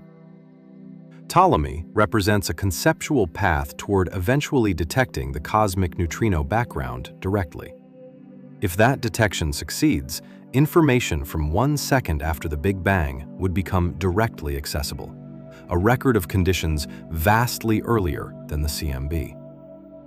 The same neutrino background exists everywhere in the universe, including beyond the observable horizon. The beyond is bathed in those same ancient neutrinos, carrying their ancient information, just as unreachable by observation as the rest of the beyond, but real by the same physical arguments. Gravitational wave astronomy and the Planck scale. The second generation of LIGO, advanced LIGO, achieves a strain sensitivity of about 10 to the minus 23, meaning it can detect distortions in space-time at a level of roughly 1/10,000th the diameter of a proton over its 4-kilometer arm length. Third-generation detectors, currently planned as the Einstein Telescope in Europe and Cosmic Explorer in the United States, would improve sensitivity by roughly a factor of 10 across the frequency band, reaching strains around 10 to the minus 24. At those sensitivities, the third-generation detectors could detect individual binary black hole mergers out to cosmological distances across the entire observable universe, and might be sensitive to the stochastic background of gravitational waves from all binary black hole and neutron star mergers throughout cosmic history. More speculatively, they might be sensitive to gravitational wave backgrounds from phase transitions in the early universe, or from the final evaporation of primordial black holes. The space-based LISA mission, the Laser Interferometer Space Antenna, planned for launch in the early 2030s by the European Space Agency, covers a different frequency range than ground-based detectors, sensitive to lower-frequency gravitational waves from sources including supermassive black hole mergers, and potentially from processes in the very early universe. The LISA Pathfinder mission, completed in 2017, demonstrated the drag-free precision required for LISA's operation. The pulsar timing array results from 2023, announced simultaneously by the North American Nanohertz Observatory for Gravitational Waves, the European Pulsar Timing Array, the Chinese Pulsar Timing Array, and the Parkes Pulsar Timing Array, detected a gravitational wave background at nanohertz frequencies, consistent with the expected signal from a population of supermassive binary black holes in the cores of merging galaxies throughout cosmic history. That detection confirms the basic picture of structure formation.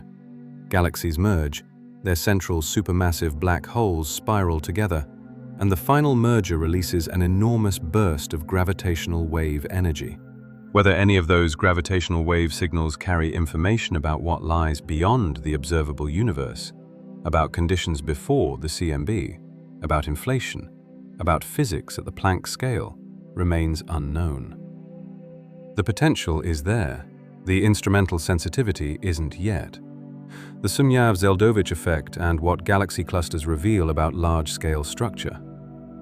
When CMB photons travel through a galaxy cluster, a region of space containing hundreds or thousands of galaxies bound together by gravity and filled with hot, X-ray emitting gas, they can be scattered to higher energies by the hot electrons in the cluster gas. The result is a distortion of the CMB temperature in the direction of the cluster. Slightly reduced temperature at lower microwave frequencies, slightly increased at higher frequencies. That signal is the Sunyaev-Zeldovich effect, predicted by Rashid Sunyaev and Yakov Zeldovich in 1972. The SZ effect has become a powerful tool for finding and characterizing galaxy clusters at large distances. Unlike optical observations, which become dramatically harder at high redshift as galaxy light redshifts and dims, the SZ signal strength doesn't depend on distance. A cluster at redshift 5 produces the same SZ distortion as a cluster at redshift 1 with the same mass and gas temperature. The SZ effect is therefore particularly useful for finding the most massive clusters at the highest redshifts accessible to current instruments. Galaxy clusters found through the SZ effect have been used to test cosmological models in several ways. The abundance of massive clusters as a function of redshift constrains the growth rate of structure, which depends sensitively on the amount and nature of dark energy. The spatial distribution of clusters traces the cosmic web at scales of hundreds of millions of light years. Discrepancies between the cluster abundance predicted by the cosmological model fitted to the CMB and the cluster abundance actually observed have been a persistent but moderate tension in cosmology for over a decade. That tension, often called the sigma-8 tension, referring to the parameter describing the amplitude of matter fluctuations on 8 megaparsec scales, might reflect new physics in the dark sector. It might reflect systematic errors in how cluster masses are calibrated. It might reflect incomplete understanding of how gas physics in galaxy clusters affects the SZ signal. All three of those explanations remain viable. The epoch of reionization, the last major phase transition visible to us. After recombination at 380,000 years, the universe entered the cosmic dark ages. No stars, no galaxies, just hydrogen and helium gas cooling as the universe expanded. The CMB photons from recombination streamed freely through this neutral gas, which was mostly transparent at the microwave wavelengths. But ultraviolet photons would have been absorbed. Neutral hydrogen is opaque to UV light. The cosmic dark ages ended when the first stars and galaxies formed and began producing ionizing ultraviolet radiation. That radiation re-ionized the intergalactic hydrogen, transforming it from neutral to ionized and making the universe once again largely transparent to most wavelengths. Re-ionization completed somewhere around 1 billion years after the Big Bang, at a redshift of about 6 to 10. The epoch of reionization represents the last major change in the overall state of the universe, the last time the bulk of the gas in the universe underwent a global phase transition. Before reionization, the intergalactic medium was neutral. After, it was ionized and has remained that way. Studying the epoch of reionization means studying the formation of the first structures in the universe. The Square Kilometre Array, SKA, currently under construction in South Africa and Australia, will observe the hyperfine transition of neutral hydrogen at 21 centimeters wavelength, redshifted to meter wavelengths from the epoch of reionization. Mapping the three-dimensional distribution of neutral hydrogen during reionization will provide a direct image of structure formation during the first billion years, complementing the CMB's snapshot at 380,000 years with a time-lapse through the first billion.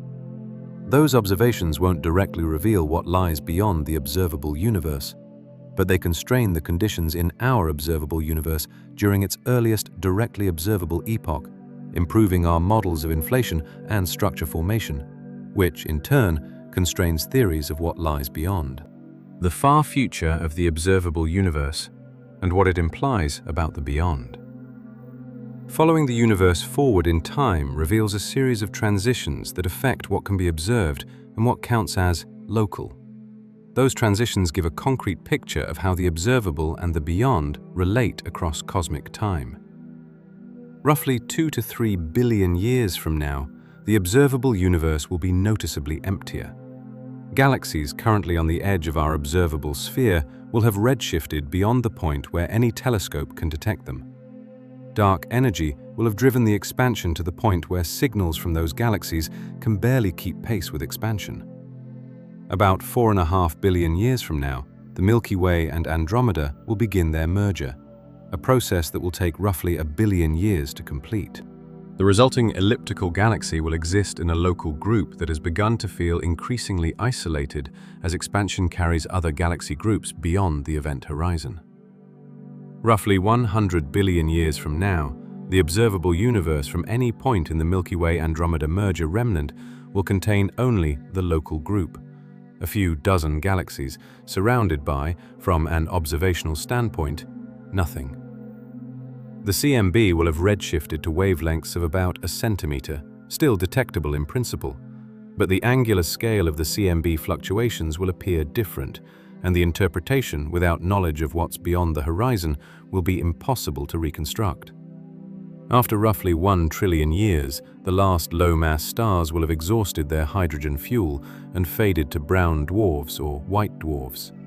Star formation will essentially have ceased. The universe will grow darker over the next several trillion years as white dwarfs cool. After about 10 to the 40 years, far longer than the current age of the universe, protons might decay if grand unified theories are correct. The timescale depends on the specific GUT model, but most predict proton lifetimes in the range of 10 to the 33 to 10 to the 45 years.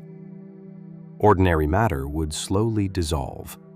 After roughly 10 to the 67 years for stellar mass black holes and 10 to the 100 years for supermassive black holes, Hawking radiation will have caused all black holes to evaporate. At that point, the universe consists of a thin, cold gas of photons, neutrinos, and other stable particles in an ever-expanding volume at temperatures approaching absolute zero. After that, the thermal equilibrium epoch that lasts, in principle, forever, or until vacuum decay, or until some other transition changes the rules.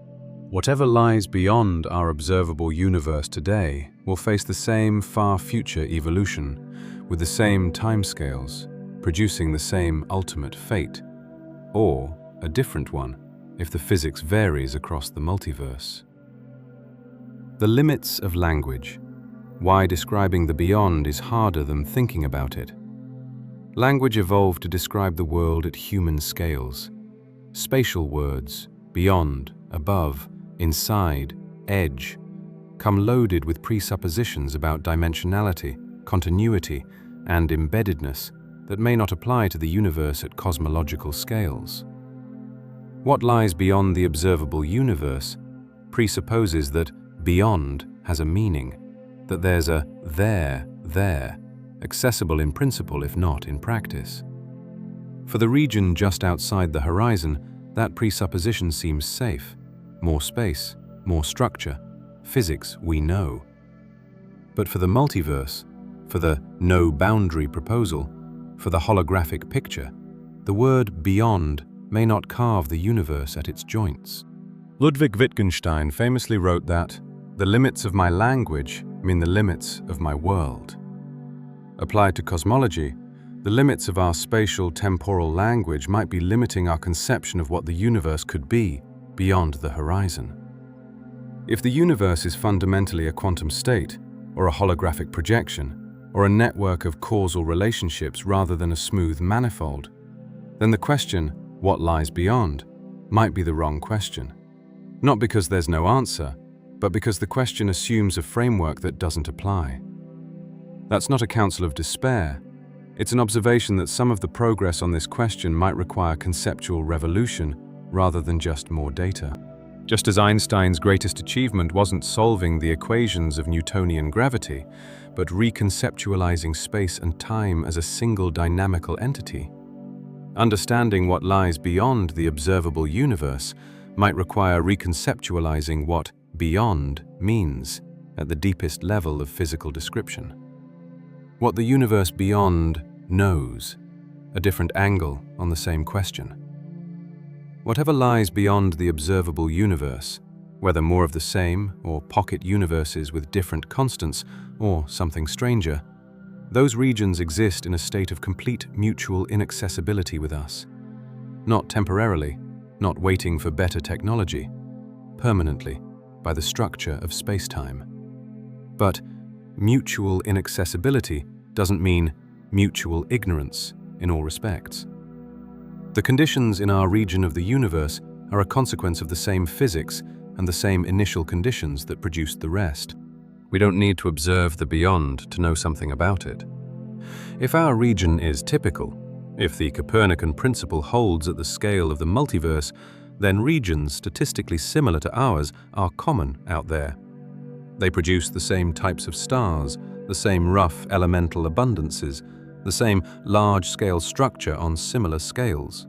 In that sense, we know the broad statistical properties of what lies beyond without observing it, the same way a physicist knows the statistical properties of gas molecules without tracking each one individually. The beyond is constrained by the same equations we've confirmed here, operating on the same initial conditions generated by the same inflationary mechanism. What we don't know is the specific arrangement. Which of the exponentially many possibilities the beyond happens to instantiate? The specific galaxies, the specific histories, the specific outcomes of quantum events that could have gone either way. Whether there's intelligent life in those regions, and if so, what it knows, what it's built, what it's wondering about. Those specifics are permanently inaccessible. The universe beyond our horizon will never know about us either. The asymmetry of that knowledge gap cuts both ways.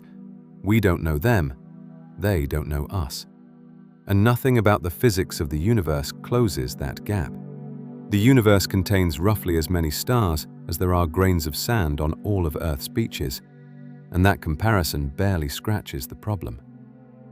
The estimate of 200 sextillion stars in the observable universe, 2 × 10 to the 23rd power, gets compared frequently to Earth's estimated 5 × 10 to the 18th grains of sand on all beaches. The universe has about 40,000 times more stars than Earth has beach sand grains. Impressive, but the comparison at least allows the two numbers to exist in the same sentence. What the comparison breaks down on is the space between those stars. The universe doesn't pack stars densely, like grains in a jar. The average distance between stars in the Milky Way runs to about 5 light-years, about 50 trillion kilometers. Scale the solar system to the size of a grain of sand, and the nearest neighboring grain sits 1.5 kilometers away. The observable universe on that scale would be a volume containing 40,000 times more sand grains than Earth's beaches. each one separated from its neighbors by 1.5 kilometers of empty space. Beyond the observable universe, if the universe extends infinitely, that distribution of stars and emptiness continues. Not the same stars, different arrangements, different histories, different specific outcomes of quantum events during planet formation and stellar evolution. But the same statistical description, roughly one star per several cubic light-years in regions similar to the Milky Way's neighborhood, fewer in cosmic voids, vastly more in the central cores of globular clusters. The beyond isn't fundamentally different in its texture. It's more of the same texture, extending beyond any horizon we can access. The missing satellite problem and what it says about structure beyond our view. The standard cosmological model, lambda CDM, with a cosmological constant and cold dark matter, predicts a specific relationship between the mass of a galaxy like the Milky Way and the number of smaller satellite galaxies it should contain. The Milky Way should have, according to high-resolution simulations of structure formation, hundreds to thousands of satellite galaxies of various sizes. Observations reveal about 60 confirmed satellite galaxies within the Milky Way's virial radius, far fewer than predicted. That discrepancy, the missing satellite problem, has been discussed since the late 1990s, when Simon White and Carlos Frank at Durham University and Julio Navarro at the University of Victoria highlighted the tension between simulation predictions and observations. 2 decades of work have partially resolved it. Many of the predicted small halos might contain no stars at all, or stars too faint to detect with current instruments. Surveys like the Dark Energy Survey have discovered dozens of ultra-faint dwarf galaxies around the Milky Way that had been missed by earlier surveys. But the problem hasn't fully gone away. The number and distribution of satellite galaxies depends sensitively on the properties of dark matter, particularly on whether dark matter particles are truly cold, moving slowly compared to the speed of light when they decouple from the thermal bath, or warm, moving faster, which suppresses the formation of small structures. Warm dark matter would produce fewer satellites, potentially resolving the discrepancy. The beyond, on scales similar to the Milky Way, would contain the same distribution of large galaxies and their satellite systems, with the same or different resolution of the satellite problem, depending on which dark matter model turns out to be correct. The satellite galaxies of galaxies beyond our horizon would be systematically similar to those around the Milky Way in their statistical properties, different in their specific arrangements. The Lyman alpha forest and what it traces about the intergalactic medium. Quasars, quasi-stellar objects, the extremely luminous cores of distant active galaxies powered by supermassive black holes accreting matter, produce spectra that can be used as backlight for everything in the intervening space. As quasar light travels toward us, any neutral hydrogen along the path absorbs specific wavelengths corresponding to the Lyman alpha transition, the ultraviolet photon emitted when a hydrogen electron drops from the second to the first energy level. Each cloud of neutral hydrogen at a different distance produces absorption at a different observed wavelength due to the expansion-induced redshift. The result is a forest of absorption lines in quasar spectra, a detailed record of the density and temperature of the intergalactic medium along each line of sight. The Lyman alpha forest has been used to map the cosmic web on scales of megaparsecs with extraordinary detail, tracing the filaments and voids of the large-scale structure through the distribution of neutral hydrogen gas. Crucially, the Lyman alpha forest also constrains the matter power spectrum on small scales, the amplitude of density fluctuations at scales smaller than those accessible to galaxy surveys. That small-scale power spectrum is sensitive to the properties of dark matter. Warm dark matter suppresses power at small scales, producing a characteristic cutoff in the forest's statistical properties.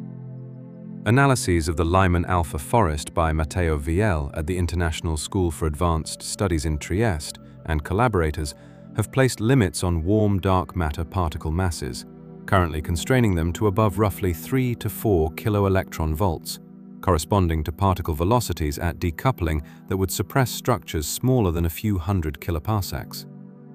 The intergalactic medium beyond the observable horizon, the same diffuse gas that the Lyman alpha forest traces within our observable sphere, would have the same statistical properties as the gas we observe.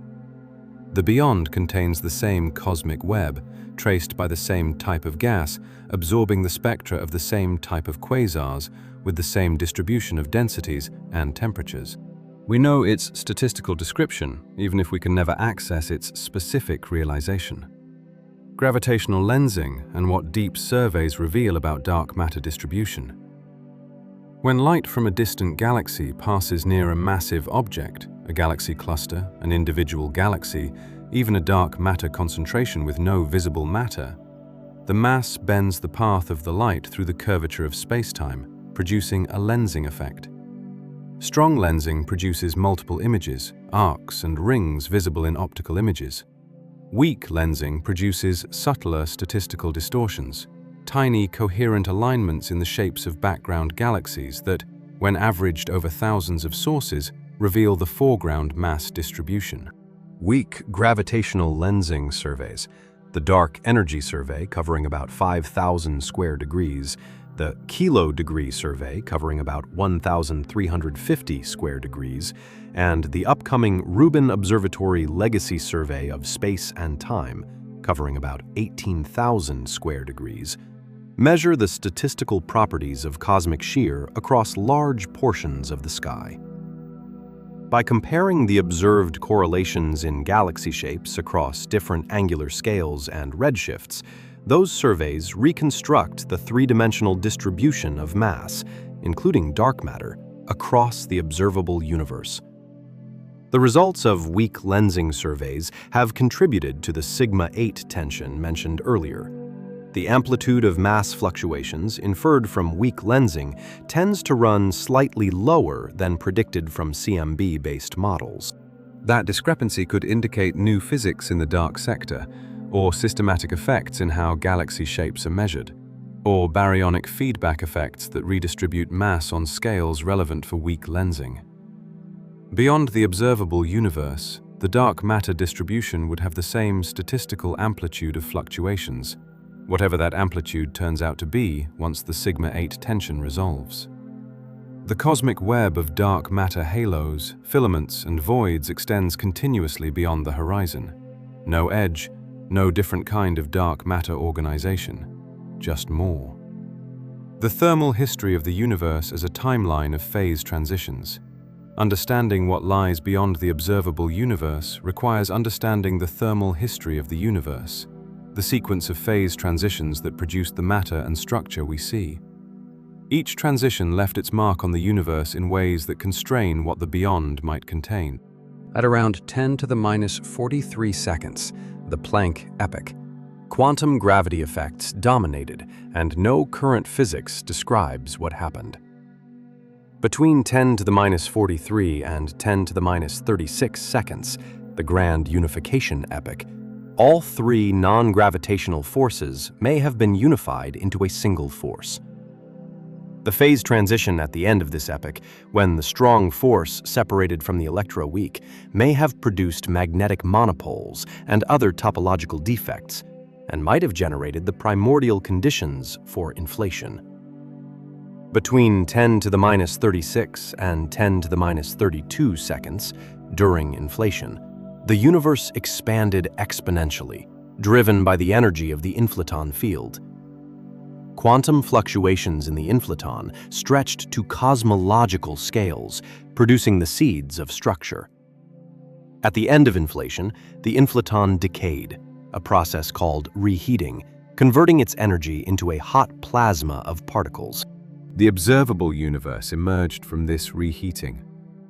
Between 10 to the minus 12 seconds and the electroweak phase transition, the Higgs field acquired its non-zero value, breaking electroweak symmetry and giving W and Z bosons their masses. Whether this transition was a sharp phase transition or a smooth crossover affects whether it produced a gravitational wave background. A sharp transition generates gravitational waves. A smooth crossover doesn't. Current evidence from the Large Hadron Collider suggests the electroweak transition at standard model parameters was a smooth crossover. But extensions of the standard model, supersymmetry, additional scalar fields, could make it a sharp transition, producing a gravitational wave signal detectable by LISA. Between 1 microsecond and 1 millisecond, the QCD epoch, quarks and gluons transitioned from a free quark-gluon plasma to confined hadrons. That transition, analogous to steam condensing to water, released latent heat and produced gravitational waves that might be detectable. The quark-gluon plasma observed at the CERN LHC in heavy ion collisions represents a recreation of matter as it existed at microseconds after the Big Bang. Each of these phase transitions occurred throughout the entire universe, not just in our observable portion. The beyond went through the same sequence of transitions at the same times defined relative to the local expansion clock.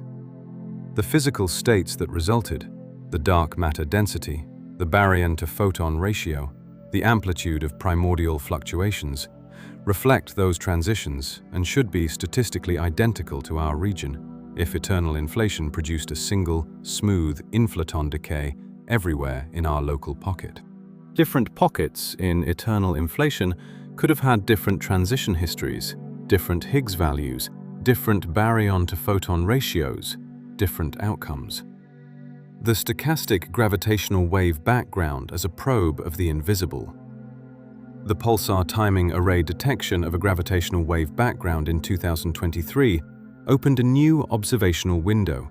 That background, a hum of gravitational waves across a broad frequency range, comes from the superposition of gravitational wave signals from all binary supermassive black hole systems throughout cosmic history. Each system contributes a tiny signal.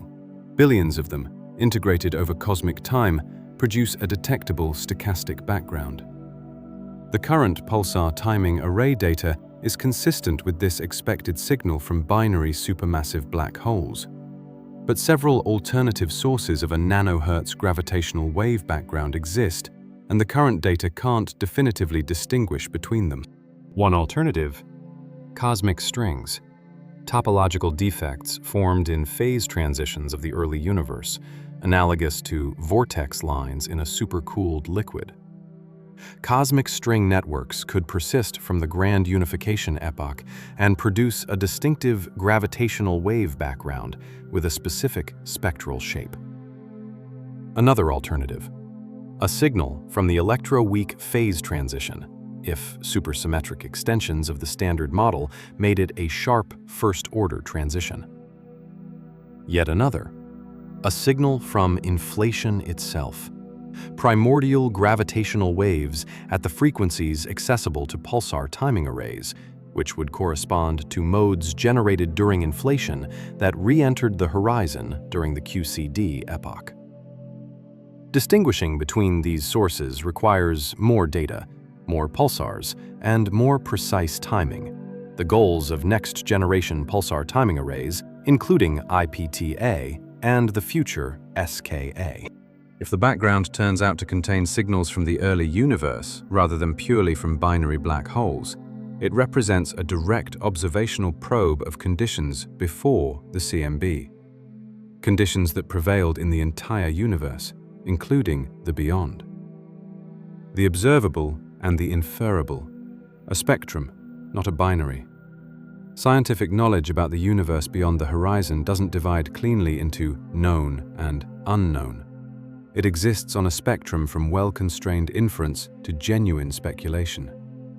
At the well-constrained end, the expansion of the universe continues beyond the horizon, at the same rate we measure locally. The cosmic microwave background permeates the beyond at the same temperature. Dark matter fills the beyond in concentrations similar to those we observe. The large-scale structure of the beyond resembles our cosmic web statistically, on scales larger than any individual structure.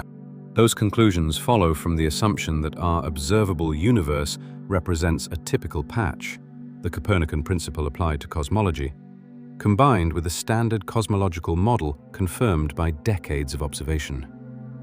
One step further, the baryon acoustic oscillation scale, imprinted by sound waves in the early universe at a fixed physical size of about 500 million light-years, propagates throughout the universe, including the beyond. That scale acts like a ruler embedded in the distribution of matter everywhere. Beyond our horizon, the same ruler scale marks the structure of the cosmic web, invisible to us but real by inference. One step further still, inflation-generated fluctuations on scales much larger than the observable universe. The power spectrum of those fluctuations extends to modes that haven't yet re-entered the horizon, scales so large they've never been directly observable in any region. The beyond contains structures and fluctuations on scales larger than our entire observable sphere, generated during inflation, currently affecting the evolution of regions we can't see. At the speculative end, other pocket universes in eternal inflation. Different values of physical constants in different regions, topological defects, cosmic strings, domain walls, magnetic monopoles, in densities different from our region. Quantum gravity effects at the Planck scale that our physics can't describe.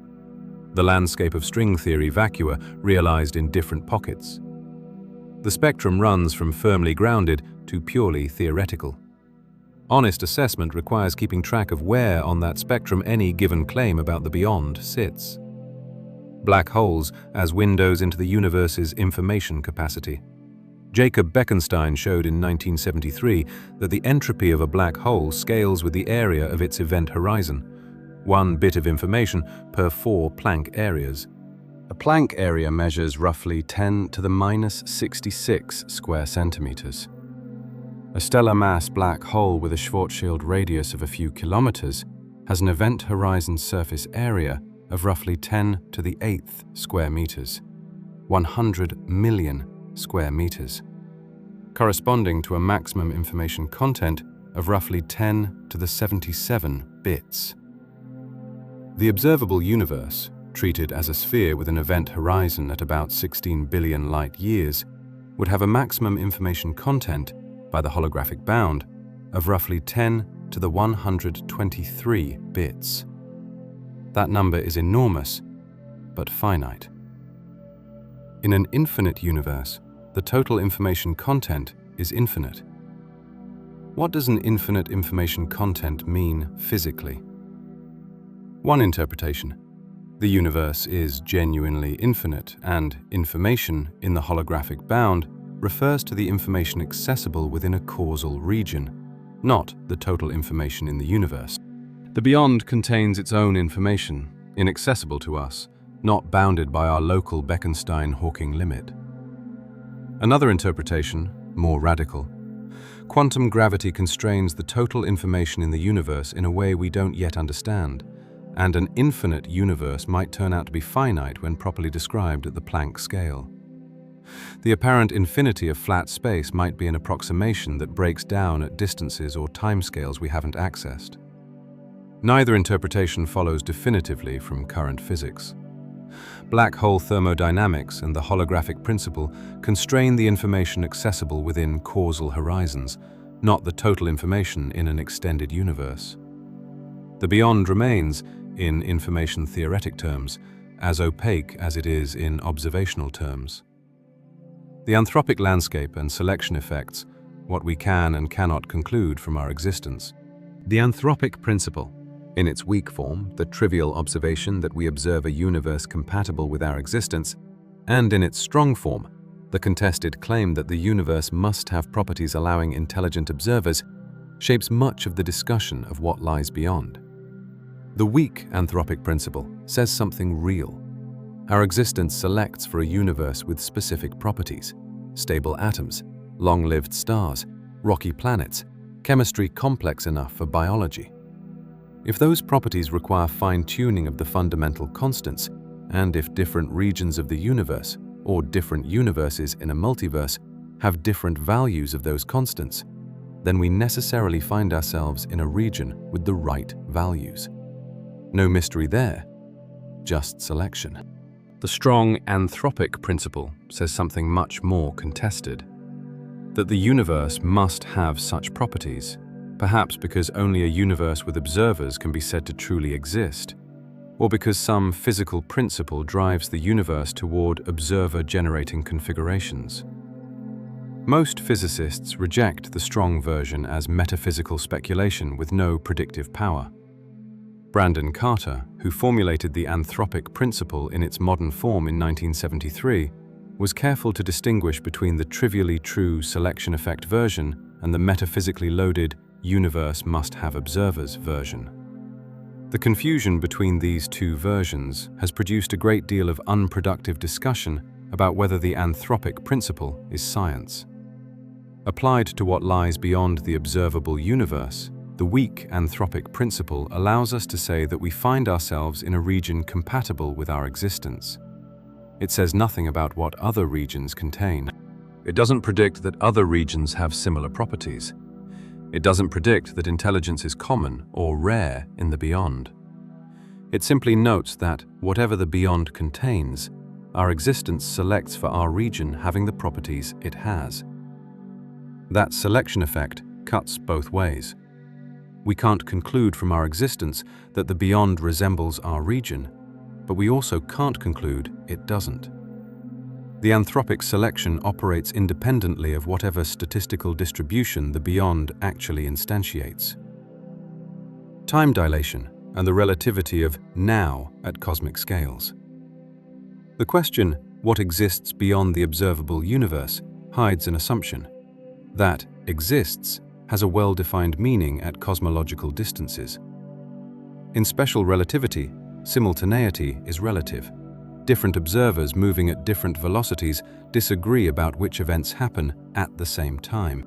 In general relativity, the situation becomes more complex. In an expanding universe, defining a global now requires a choice of time coordinate. Cosmologists use cosmic time, the proper time measured by observers co-moving with the expansion, at rest relative to the local cosmic microwave background, as a standard clock.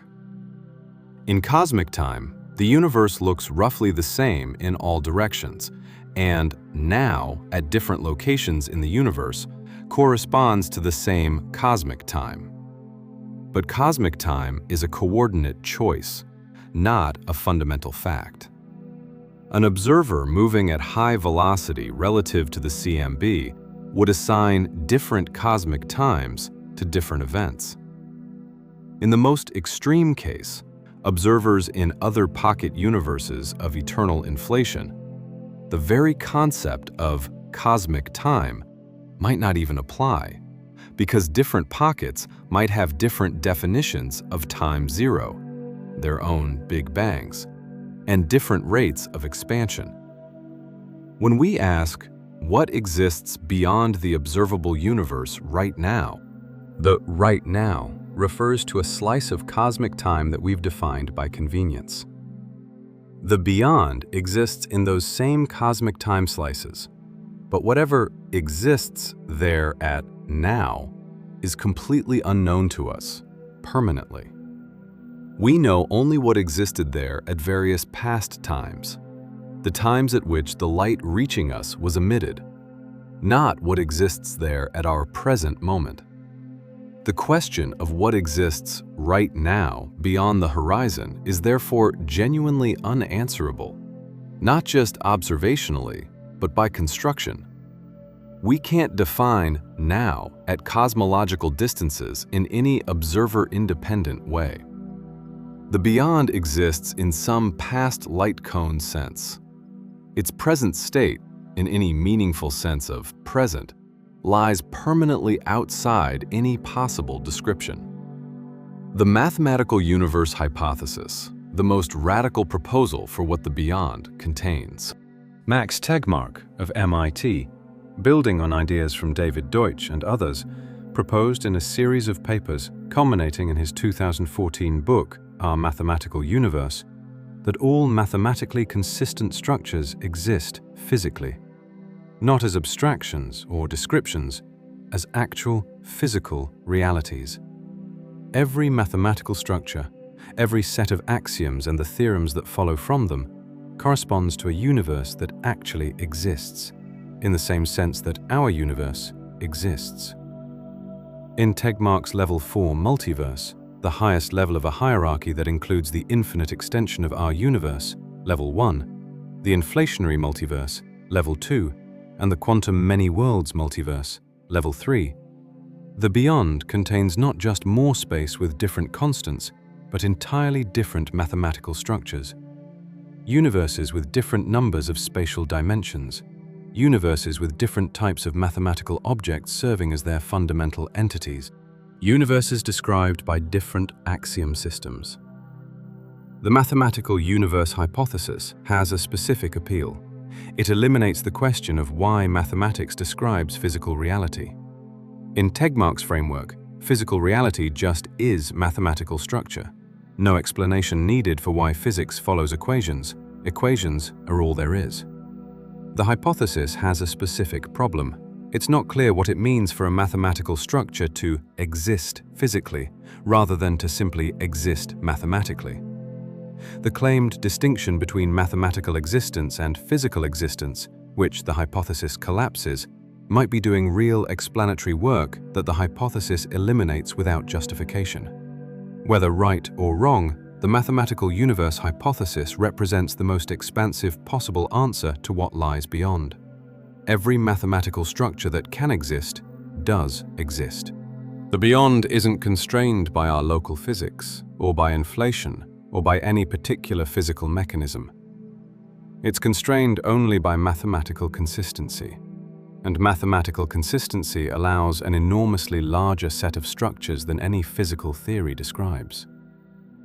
Anomalies at large angular scales, the unresolved texture of the CMB. Beyond the quadrupole alignment anomaly, the CMB shows several other large-scale features that sit in tension with the simplest inflationary predictions. The cold spot, a region of the CMB in the southern hemisphere near the constellation Eridanus, about 5 times larger than the full moon on the sky, with a temperature about 70 microkelvin cooler than its surroundings, has attracted sustained attention since its discovery in WMAP data by Vielva and colleagues in 2004 and subsequent confirmation in Planck data. Several explanations have been proposed. A supervoid, an enormous underdensity in the distribution of matter between us and the CMB last scattering surface, could produce a cool spot through the integrated Sachs-Wolf effect. Photons lose energy climbing out of an underdensity that's grown shallower due to dark energy during the photon's transit. Istvan Sapudi of the University of Hawaii identified a candidate supervoid in 2015, roughly 1.8 billion light-years in diameter, one of the largest structures ever proposed, though subsequent analysis of its depth and the predicted temperature decrement has been contested. Another explanation: a collision between our observable universe and a neighboring bubble universe in the eternal inflation framework. If inflation produced a multiverse of pocket universes, 2 adjacent bubbles could have collided in the early universe, leaving a discoid imprint in the CMB of the collision boundary. Laura Massini-Houghton of the University of North Carolina and collaborators predicted in 2006 that such collisions would produce both a cold spot and a specific alignment of the low CMB multipoles, a prediction made before the Planck data confirmed the alignment. Whether the match constitutes a genuine prediction or a post hoc accommodation remains debated. A third explanation: the cold spot reflects a rare but possible statistical fluctuation in a Gaussian random field, with a probability of occurring somewhere on the sky of a few %. Given the large number of possible anomalies one could look for in the CMB, finding one with this probability isn't surprising. The "look elsewhere" effect makes a posteriori discoveries of anomalies statistically unremarkable. The cold spot remains unresolved. It might be nothing, a statistical fluctuation in a single realization of an otherwise perfectly standard CMB, or it might be a fingerprint of what lies beyond. Of a bubble collision that brought 2 pocket universes into contact in the very early universe, leaving a mark on our CMB that we're only now beginning to interpret.